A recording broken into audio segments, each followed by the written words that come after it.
Pilihan Bapak Ibulah yang menentukan apa yang akan kita alami dalam diri ini ketika bergantung kepada Tuhan secara utuh. Maka kita punya kekuatan walaupun hidup ini sulit. Maka kita punya kekuatan walaupun ada pergumulan demi pergumulan. Kita punya kekuatan untuk melewati persoalan-persoalan dalam hidup kita. Mari kita bersatu teduh dan kita berdoa.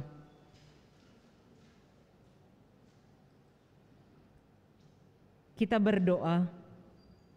Bapa di dalam sorga, memasuki minggu Advent yang pertama, ajar kami untuk memahami setiap peristiwa gerejawi dan hati kami menyambutnya dengan penuh sukacita, bahwa lilin pertama telah dinyalakan, memberikan pengharapan baru atas kehidupan kami kepada Engkau Tuhan pemilik semesta. Sehingga ketika kami memahami setiap rancangan-Mu dalam hidup kami sungguh bersyukur di dalamnya. Berfirmanlah ya Allah, berkuasalah dalam ruang ibadah ini, baik ruang-ruang di mana persekutuan dan perjumpaan umat dengan Tuhan, dan terlebih ruang hati kami. Hikmat dan Roh Kudus Tuhan berkuasa. Di dalam nama Tuhan Yesus Kristus kami sambut kebenaran firman Tuhan. Amin. Jemaat, saya jemput kita bangkit berdiri untuk mendengarkan firman Tuhan yang diambil dari Alkitab. Maranatha.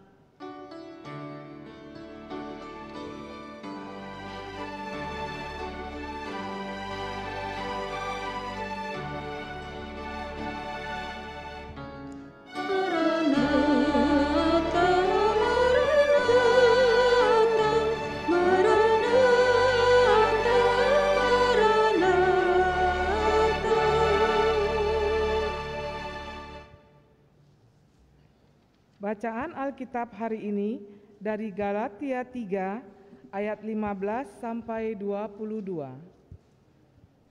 Galatia 3 ayat 15 sampai 22 yang menyatakan, hukum Taurat atau janji.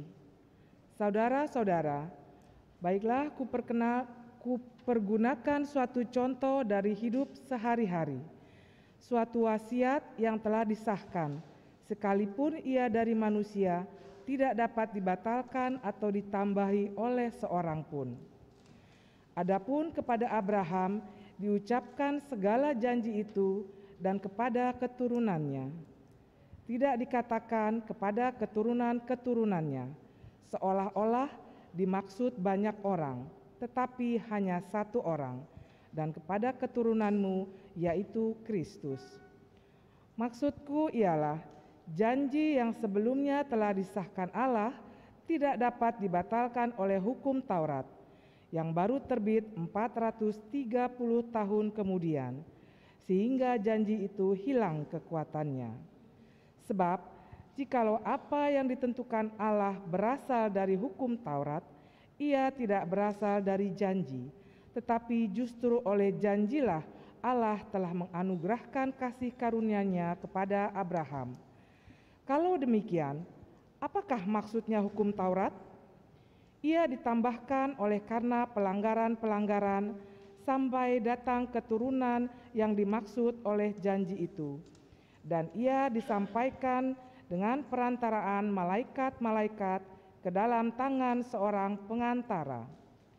Seorang pengantara bukan hanya mewakili satu orang saja, sedangkan Allah adalah satu.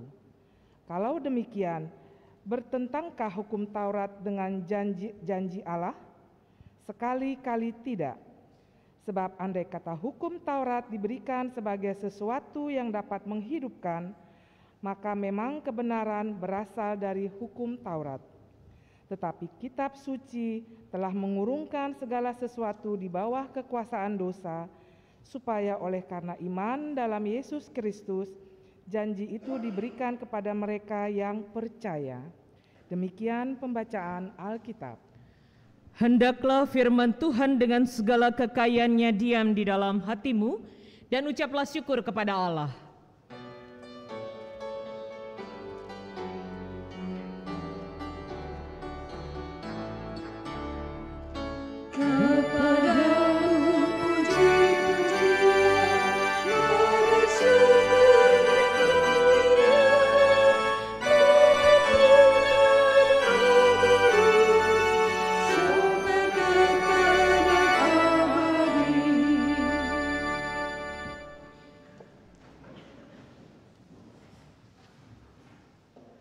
Shalom.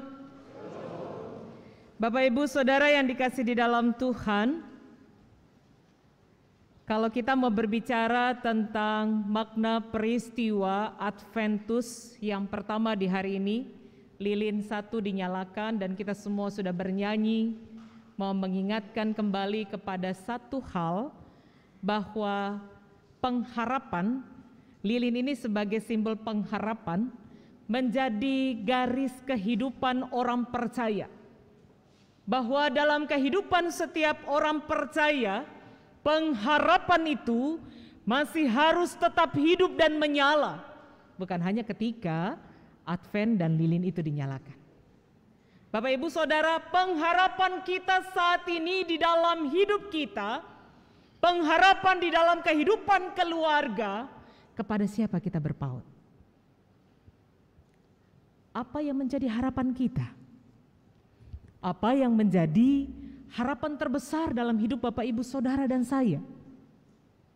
Rasul Paulus menggumuli kehidupan persekutuan jemaat di Galatia, yang latar belakang adalah orang-orang Yahudi. Mereka hidup sangat patuh pada hukum Taurat. Kalau mau dikatakan Taurat itu kitab pertama ya, Tanak atau Alkitab dalam bahasa Ibrani, yang kita juga mau pahami dalam bahasa Yunani, kumpulan 5 kitab itu disebut Pentatih. Lalu Taurat adalah bagian dari kanon kitab suci orang Yahudi. Apa saja itu? Kejadian, Keluaran, Imamat, Bilangan, Ulangan. 5 kitab ini menjadi ukuran bahwa ketika orang Yahudi patuh dan tunduk, mereka hidup di dalam ketaatan melakukan hukum Taurat. Dan ketika mereka melanggarnya, mereka dihukum karena melanggar hukum Taurat. Ada persoalan di sini. Persoalan yang terjadi adalah bagaimana orang-orang Yahudi memahami dengan menjalankan hukum Taurat mereka selamat. Dengan patuh dan tunduk pada hukum Taurat, tidak melakukan apapun di luar dari hukum Taurat, mereka pasti memperoleh janji keselamatan. Paulus mau membuka lembaran yang baru bahwa hukum Taurat dan janji, ada satu hal yang harus dipahami dengan benar. Makanya Paulus mengatakan, saudara-saudaraku, di dalam ayat 15, baiklah ku pergunakan suatu contoh dari hidup sehari-hari, suatu wasiat. Kalau namanya sudah wasiat ya dari orang-orang tua, gak ada yang bisa ganggu gugat. Bahwa ini begini, itu wasiat. Sehingga gambaran ketika ketaatan orang Yahudi untuk tunduk pada hukum Taurat itu menjadi ukuran mutlak. Tapi tanpa mereka pahami ada janji keselamatan yang telah dikerjakan Allah. Maka dikatakan di dalam ayat 18, sebab jikalau apa yang ditentukan Allah berasal dari hukum Taurat, ia tidak berasalkan dari janji. Kita mau diajak untuk memahami apakah dengan menjalankan hukum Taurat, keselamatan itu sudah kita peroleh. Tolong diingat dulu apa fungsi hukum Taurat. Ayat yang ke-23, walaupun itu bukan menjadi teks bacaan kita. Saya bukan 23, 24.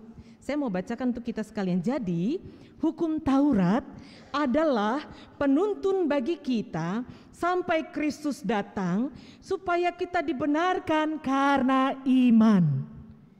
Jadi dengan melakukan hukum Taurat, kita bukan menjadi orang-orang yang diselamatkan. Tetapi hukum Taurat itu hanya menuntun rel, menuntun jalan kehidupan kita.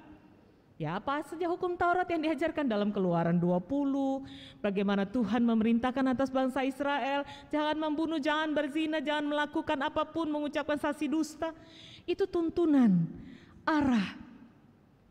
Tetapi ketika kita mau berbicara tentang janji yang dibawa oleh Yesus Kristus, maka dikatakan janji Allah telah menganugerahkan kasih karunia-Nya kepada Abraham dan kita semua keturunannya. Jadi Ibu Bapak Saudara, tema hari ini mau mengingatkan kita tentang pengharapan dalam Yesus. Janji itulah keturunan Abraham, Ishak dan Yakub sampai kepada Yesus. Itu janji. Makanya semua orang percaya Minggu Advent menjadi sebuah minggu pengharapan bahwa hidup kita selamat karena janji, yaitu Yesus. Dari keturunan Daud, dari Abraham, Ishak dan Yakub. Ini kalau kita bicara silsilah panjang lebar, sangat luas. Tapi sekarang pertanyaannya, memahamikah kita? Mengertikah kita bahwa kehidupan kita seperti apa? Kalau saya mau kontekskan dan tarik pesan firman Tuhan ini, ayat yang ke-22 sebagai nats pembimbing yang tadi, dikatakan bahwa tetapi kitab suci telah mengurungkan segala sesuatu di bawah kekuasaan dosa, supaya oleh karena iman di dalam Yesus Kristus janji itu diberikan kepada mereka yang percaya. Ada syaratnya. Janji keselamatan itu akan diberikan kepada orang yang percaya. Pertanyaannya, apakah Bapak Ibu Saudara percaya kepada Yesus? Bukan semua orang Kristen yang mau mengatakan bahwa hidupnya selalu menjadi ukuran bahwa dia percaya kepada Yesus.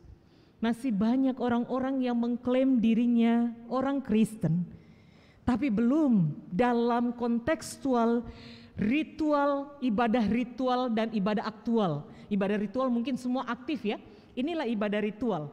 Kalau ibadah aktual itu dalam praktek kehidupan sehari-hari kita masih belum menunjukkan kepercayaan kepada Allah. Dari mana saya mau mengatakan demikian? Ketika kita bergumul, siapa yang kita harapkan untuk menyelesaikan kekuatan, kekayaan, intelektual, atau pengaruh dan kekuasaan yang kita punya? Kita tidak pernah mengandalkan Tuhan. Kita tidak pernah berharap kepada Tuhan. Ketika masalah datang, ketika pergumulan datang, kita suka cenderung menyelesaikan masalah dengan cara kita sendiri. Itukah cara pengharapan kita di dalam Tuhan? Kita tidaklah berbeda seperti orang-orang Yahudi, tunduk dan taat melakukan semuanya dalam kesetiaan. Tetapi hidup sebagai orang-orang yang diselamatkan dalam janji oleh Yesus Kristus, kita tidak menjadikan Yesus itu prioritas di hidup. Kita tidak menjadikan Yesus itu orang pertama di hati ini. Itu terlihat dari sikap kita. Itu terlihat dari tindakan kita. Itu terlihat dari bagaimana cara kita melibatkan Tuhan dalam hidup kita. Sehingga tema ini sungguh benar-benar mau mengatakan pengharapan di dalam Yesus tidak pernah sia-sia. Berharap kepada Yesus, jangan berharap kepada manusia. Berharap pada Yesus untuk menyelesaikan persoalanmu. Berharap kepada Yesus untuk bergantung menyerahkan hidup rumah tanggamu. Apa masalahmu? Lalu kepada siapa pengharapanmu engkau bawa? Sehingga ibu bapak saudara yang dikasih di dalam Tuhan, hidup orang percaya tidak hanya cukup untuk melakukan semua hukum Taurat. Untuk apa yang dikerjakan, untuk apa yang telah dilakukan. Makanya di dalam Dasatitah ya, 10 perintah Allah dipersempit dalam hukum kasih, dalam konteks perjanjian baru. Kasihilah Tuhan Allahmu dengan segenap hatimu, dengan segenap jiwamu, dengan segenap akal budimu. Saya kembalikan lagi pertanyaan itu kepada kita. Apakah hati kita sungguh benar-benar milik Yesus? Atau masih separoh? Apakah pikiran kita berfokus kembali kepada Yesus? Akal budi dan jiwa perlu refleksi diri. Merefleksikan kembali, apakah kehidupan kita sebagai orang percaya sungguh benar-benar pengharapan kita labuhkan sama seperti simbol hari ini, simbol Adventus. Ibarat kapal, kalau mau dikatakan, ini kan simbol yang minggu lalu ya, kapal. Ini adalah orang percaya. Simbol kapal ini adalah orang percaya. Di sini ada ombak yang besar, ada ombak yang kecil.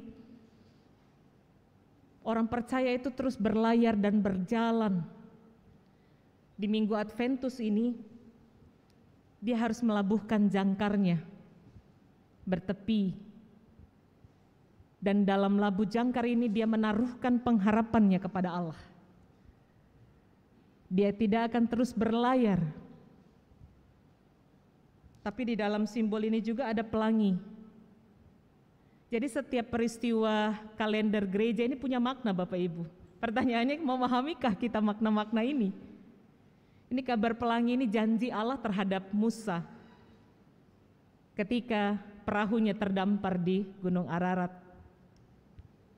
Dia memberikan pelangi sebagai janji penyertaannya. Bapak Ibu Saudara, lalu di sini juga ada gambar burung.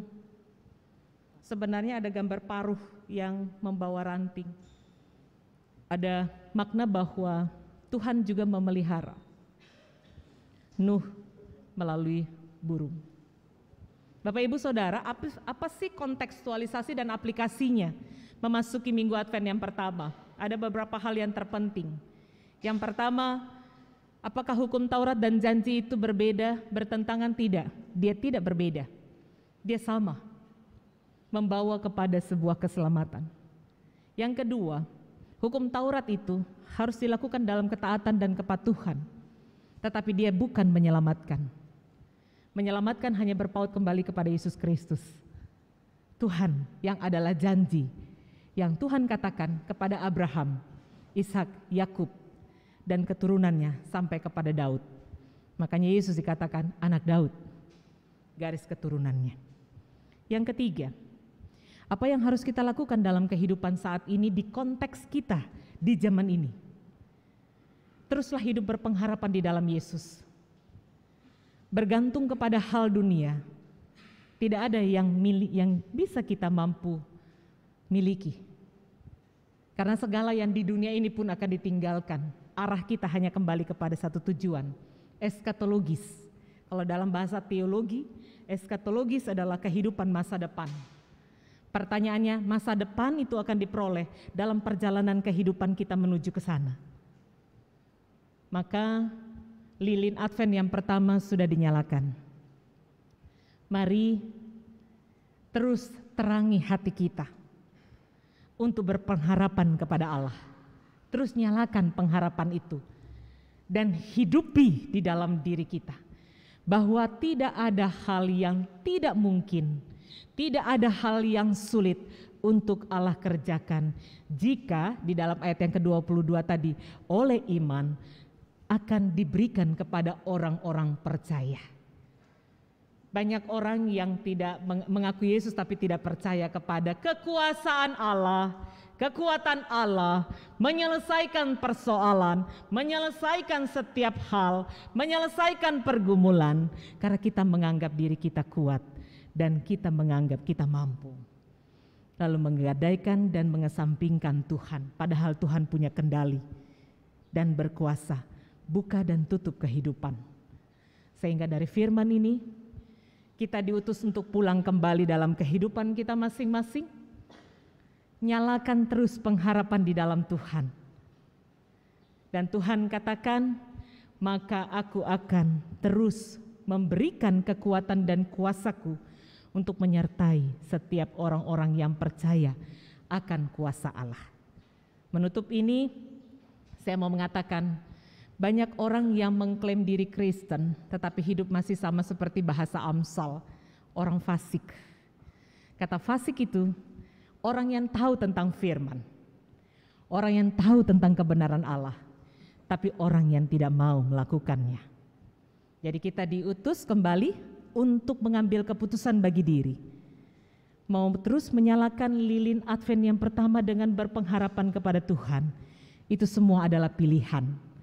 Pilihan Bapak Ibu lah yang menentukan apa yang akan kita alami dalam diri ini ketika bergantung kepada Tuhan secara utuh. Maka kita punya kekuatan walaupun hidup ini sulit. Maka kita punya kekuatan walaupun ada pergumulan demi pergumulan. Kita punya kekuatan untuk melewati persoalan-persoalan dalam hidup kita. Sakit, penyakit, masalah dalam bertubi-tubi datang silih berganti. Tapi bergantung kepada Tuhan, kita punya kekuatan yang luar biasa tanpa bersungut-sungut menjalani hidup ini. Tuhan Yesus memberkati. Amin.